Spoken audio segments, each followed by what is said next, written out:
Bonjour tout le monde, Sean Clément, Royal Québec. Et oui, on s'est fait chambarder pas mal cet hiver avec la pandémie et les restrictions imposées, mais ça achève. Il commence à faire un peu plus chaud dehors. Là, je commence à me rattraper avec certaines choses. Et durant ce temps-là, ben, je vais en profiter pour faire une couple de vidéos pour vous autres. Puis le sujet aujourd'hui, c'est comment enlever les restrictions dans votre mouvement. Parce que trop souvent, on s'est fait dire, bien la tête, il faut qu'on la garde là, puis il ne faut pas qu'on la bouge. Puis là, qu'est-ce qui arrive, c'est qu'on ne peut pas finir notre backswing. Pourquoi c'est si important de finir le backswing? Mais là, contrairement à ce qu'on a perçu pendant des décennies, si je veux quelque chose de précis, je veux utiliser la force centrifuge pour l'acquérir, cette précision-là. Regardez bien ça. Alors, si je coupe de l'herbe avec un bras, voici mon moulin. Voyez comment mon bras et mon club sont au maximum de l'arc. Puis vous voyez que mon club, il coupe toujours de l'herbe exactement au même endroit. Que j'aille par là ou que j'aille par là, c'est toujours en dessous de mon épaule. L'épaule représente le centre de mon cercle. Maintenant, quand je réunis mes deux mains pour prendre ma prise, le centre du cercle est ici, entre mes deux clavicules. Alors là, si je fais un beau va-et-vient sans arrêter, bien, je veux que mon arc soit le plus large possible. Maintenant, si on regarde comment les bras fonctionnent en relation avec le corps, on a deux façons d'opérer dans notre machine. Okay?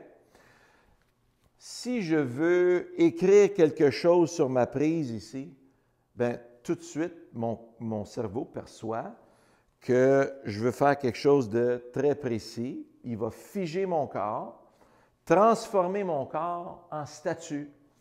Là, je ne peux pas bouger. Là, je peux faire mon écriture. C'est les dentistes, les chirurgiens, les artistes, les architectes.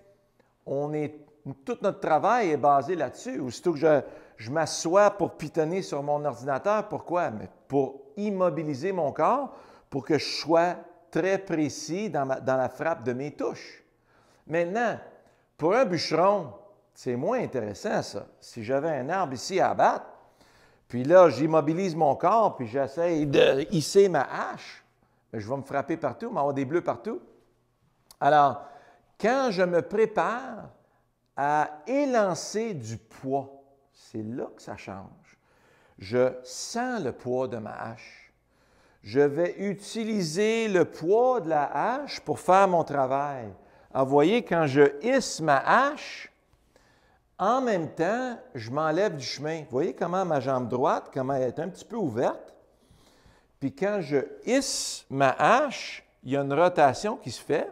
Ma cage thoracique puis mon bassin, qui sont assis sur mes hanches et mes jambes, ce sont les hanches et les jambes et les pieds qui enlèvent la cage thoracique du chemin à travers, comme de raison de bassin, pour que mes bras aient une pleine liberté de mouvement. Alors, si vous regardez Jack Nicklaus, Arnold Palmer et maintenant Bryson DeChambeau, vous voyez sur la photo que j'ai mise, vous voyez comment le genou est derrière la balle, le talon est soulevé. Imaginez, hein, on s'est fait dire, garde le talon à terre, bouge pas les jambes, bouge pas la tête. Bon, alors si je ne bouge pas les jambes, le bassin ne peut pas tourner. Si le bassin ne peut pas tourner, la cage thoracique ne peut pas tourner. Regardez comment sur la colonne vertébrale, vous avez des joints facets entre chacune des vertèbres. Puis, ces joints facets-là, c'est des bloqueurs. C'est comme des blocs Lego qui sont un par-dessus l'autre, qui empêchent les vertèbres de tourner. Pourquoi? Si les vertèbres tournent, mais on se coupe la colonne vertébrale, ça va bien mal aller, ça. Alors donc, on veut pleine liberté au niveau des bras. Pour ce faire, il faut qu'on laisse, on va utiliser nos jambes pour hisser les bras et le club dans le backswing. Vous voyez comment mon genou gauche s'en vient par là, le talon soulève et ma tête tourne. Laissez votre tête tourner. Vous pouvez pré-tourner votre tête ou vous pouvez tout simplement laisser la tête tourner avec le mouvement. Le but, c'est d'aller chercher une belle marge de manœuvre pour un air d'aller. Oui, un air d'aller. Alors, si je veux lancer très loin, je prends une balle. Si je suis ici, je peux seulement lancer une certaine distance. Si je vais chercher mon air d'aller, bien, je peux lancer beaucoup plus loin. Vous voyez ce qui se passe? Alors, c'est la même chose avec le bâton de golf. Si vous regardez un revers au tennis à 2 mains, vous allez toujours voir une belle rotation pour préparer le mouvement. Vous voyez comment mes bras sont en avant de moi ici? Alors, pour tous ceux qui jouent au tennis, vous savez de quoi je parle? On ne fait pas un revers en laissant écraser nos bras contre notre corps. On se donne un bel air d'aller libre. Donc, je laisse mon bras gauche passer dans le backswing et je laisse mon bras droit passer vers la cible. Alors, on s'enlève du chemin, on s'enlève du chemin. On s'enlève, on s'enlève. Alors, vous allez voir maintenant, puis ça va choquer certains d'entre vous, parce que vous allez voir que ma tête, elle monte et elle descend. Ça, c'est par rapport à mes jambes, c'est pas par rapport à ma perte de posture. Hein? Alors, si vous voyez comment je swing, je coupe de l'herbe dans mes 2 directions. Si je coupe de l'herbe, je vais avoir un beau contact avec ma balle. Mais vous voyez que ma tête, elle monte et elle descend comme un piston. C'est parce que la moitié du genou, c'est mon fémur. Mon fémur, c'est ma hanche. Puis, pour que mon bassin et ma cage thoracique s'enlèvent du chemin, bien, il faut que les jambes extensionnent. Mais ils extensionneront jamais en hyperextension parce que ça, ce n'est pas autopréservatif. Hein? Votre machine là, est là pour vous garder sa planète le plus longtemps possible. Alors, quand je hyperextensionne, je me mets dans une position où est-ce que je peux facilement tomber par terre. Il y a 1000 ans, si je tombe par terre et je me casse une jambe, ce n'est pas bien beau. OK? Donc, je laisse mes jambes extensionnées dans le backswing.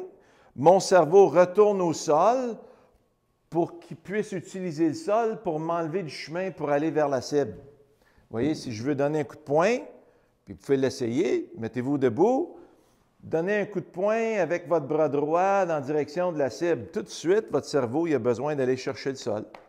Il va transférer le poids. Ce n'est pas bien loin, là.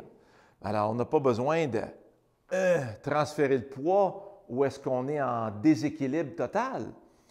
Ça, c'est la job du système autopréservatif. Donc, je lance un coup de poing. C'est juste ça sur lequel je me concentre. J'ai une cible pour mon coup de poing. Même chose dans le backswing. Alors, vous voyez, quand je fais un coup de poing dans le backswing, mais je n'immobilise pas mon corps. je vais me ruiner l'épaule. Tout de suite, le cerveau, il a besoin, va chercher le sol, on s'enlève du chemin, on s'enlève du chemin. Pour le bûcheron, même chose. On s'enlève du chemin, on s'enlève du chemin. Vous voyez comment c'est précis comme mouvement. Puis, j'essaye pas de rien placer, là. Je fais juste couper ma tige de pissenlit, point à la ligne, vers une direction très précise. J'ai mon point intermédiaire juste là, ici. Alors, je vois ma tige à couper, je ramasse ma hache, enlève-toi de là, enlève-toi de là. Vous avez entendu le contact là-dessus? Pas mal solide, hein? Alors, je m'installe maintenant pour mon swing de golf. Je ressens le poids de mes bras et de mon club. C'est là le secret. Puis là, ce que je veux faire, je veux hisser le poids de mes bras dans mon backswing pour ensuite utiliser cet air d'aller-là pour hisser mes bras dans la direction de la cible à travers ma tige de pissenlit. Donc, c'est hisse, hisse.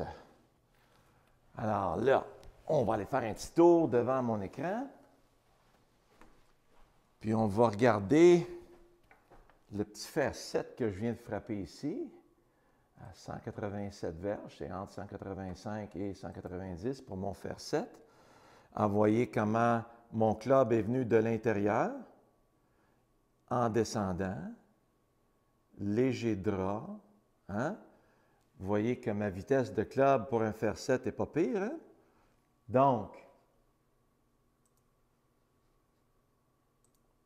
on va faire un petit replay. Alors, vous voyez que ma balle en sort légèrement à droite, revient avec un beau drap, tac.